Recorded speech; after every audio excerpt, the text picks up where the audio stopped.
Alright, so the first thing we want to do is give ourselves a little bit more room. So I'm going to go ahead and delete the terrain editor by clicking this little X there. And I'm also going to delete the find results here. So I'm going to click that X. And then my output, I'm going to minimize it by putting my cursor at the top of the window, clicking and dragging down. So that gives me a little bit more room in my game window. And so the first thing that we want to do is we want to add a they call it a spawn point. It's a place where you spawn. And to do that, we go to workspace, and workspace is kind of like our world here that we can see. So I'll right click it and I'll click insert object, and I will go to insert spawn location. Right. So I'll go ahead and click on that, and boom, I got this little spawn point that's ready to go. So let's go ahead and test it out, and I'll hit play.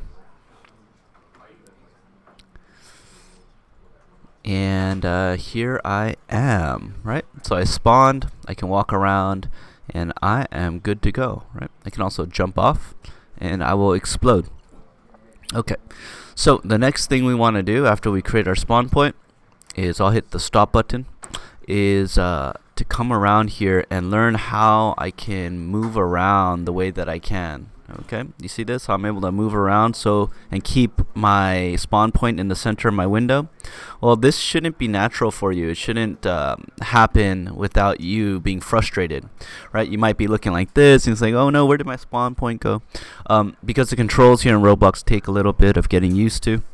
The way it works is if you press WASD, you can move up. W will take you forward, like towards the spawn point, and S will take you backward.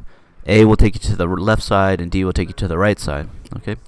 So how do you move up and down? Well, you would do that by pressing up is Q. No, I'm sorry. Down is Q, and up is E. Okay. Down is Q, up is E, forward is W, backward is S, and A is to the left, D is to the right.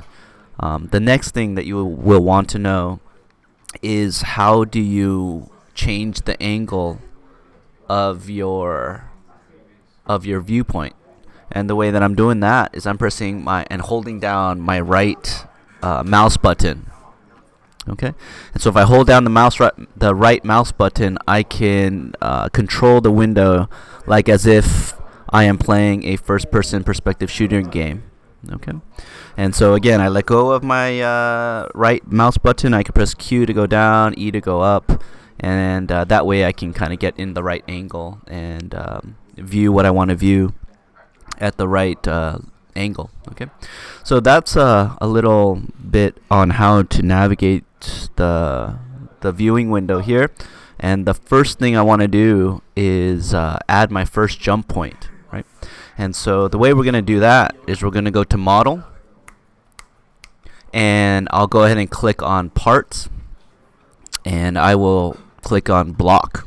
Okay, you can click at any of these shapes, but I'll stick with block for the first one. And there's my block.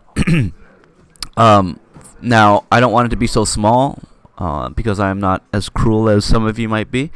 So I'll go ahead and hit scale, and I can make it bigger. Okay, so maybe I can make it the same width as the spawn point.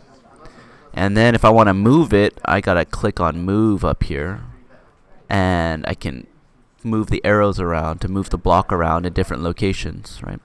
The green arrow will move it up and down, but I don't want to move it up and down, so I'm going to leave it the way it is. Okay, and yeah, let's go ahead and test this out, see what happens, right? Let's go to test, play,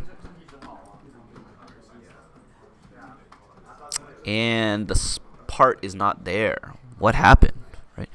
Well, the way that this works is that you need to anchor your parts in the space if you want them to just hang out there in space. Okay, so if I have my part highlighted, which I do at the moment, I can go to model, and I can go to anchor, and now that I click on anchor, he will be stuck there in the middle of space. Okay, and now I can go back and test it, And I have my second part of my obby hanging out in space.